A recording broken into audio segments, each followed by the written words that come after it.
গীত সংহিতা 23। সদাপ্রভু আমার পালক, আমার অভাব হইবে না। তিনি তৃণভূষিত চড়ানিতে আমাকে শয়ন করান। তিনি বিশ্রাম জলের ধারে ধারে আমাকে চালান। তিনি আমার প্রাণ ফিরাইয়া আনেন। তিনি নিজ নামের জন্য আমাকে ধর্মপথে গমন করান।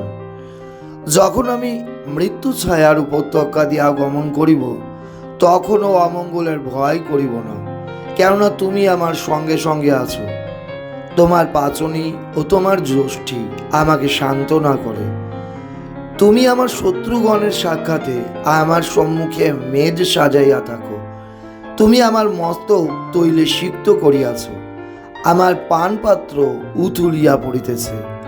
কেবল মঙ্গল ও দয়ায় আমার জীবনের সমুদয় দিন আমার অনুসর হইবে, আর আমি সদাপ্রভুর গৃহে চিরদিন বসতি করিব। আমেন।